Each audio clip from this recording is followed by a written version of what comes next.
Neste vídeo, nós vamos aprofundar um pouco o conceito de sacerdócio no sentido de servo.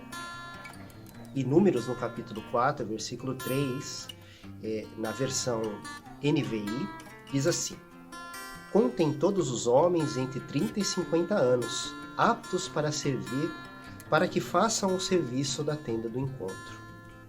Essa mesma palavra servir, que se encontra nesse versículo, ela foi traduzida na Nova Almeida atualizada como entrar nesse serviço. Na nova tradução da linguagem de hoje, ela diz trabalhar. E na Almeida Revista e Corrigida é usada a expressão entrar nesse exército. Isso acontece porque a palavra hebraica utilizada nessa passagem, ela tem o significado de entrar em um exército. Quando a Bíblia hebraica, o Antigo Testamento, foi traduzida para o grego, foi utilizada a palavra letorgio, que significa servir às próprias custas, trabalhar para o Estado.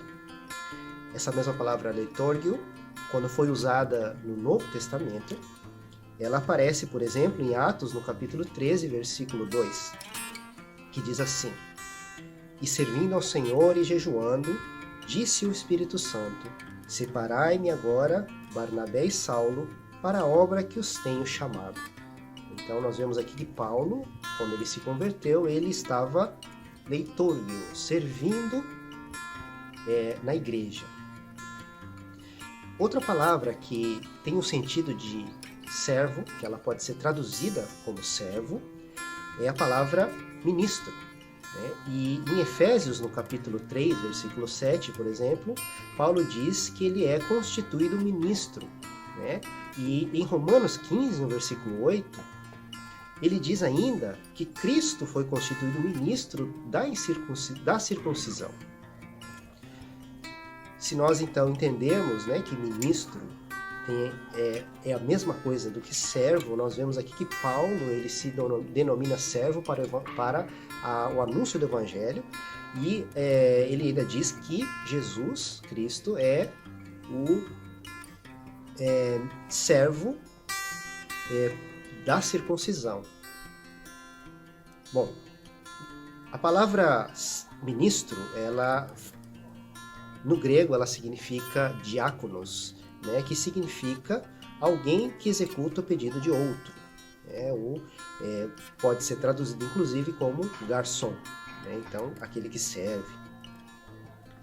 Bom, no Antigo Testamento, então, nós vemos que servir, ela tem a ver com trabalhar no templo. Então, tem a ver com a arrumação, com a organização, e com a manutenção do templo. Já no Novo Testamento, nós podemos, por exemplo, entender, se nós lermos Atos no capítulo 6, quando são nomeados os diáconos, eles são nomeados para servir os órfãos e as viúvas. Então, no Novo Testamento, ele tem a ver com servir aos órfãos e às viúvas, ou seja, servir ao próximo. E como nós vimos em Atos, no capítulo 13, versículo 2, Paulo estava servindo na igreja. E em Efésios, no capítulo 3, versículos 6 e 7, quando Paulo diz que ele é constituído ministro, ele está dizendo que ele é constituído ministro para a pregação do Evangelho. Portanto, hoje, para os nossos dias, nós podemos entender que o sacerdote como servo, ele pode ser, em primeiro lugar, aquele que cuida, cuida do lar, cuida da sua família, cuida dos membros da sua família. Ele é um diácono dentro da sua casa. Ele também é aquele que cuida da igreja. Se a igreja é uma extensão da família, nós cuidamos da nossa casa e cuidamos da nossa igreja. E se nós levarmos o significado que Paulo colocou aqui em Efésios, no capítulo 3, nós vemos também que servir é anunciar o Evangelho. Anunciar o Evangelho na nossa casa, na nossa igreja, em todos os lugares. Essa é a função de servo que o sacerdote deve cumprir.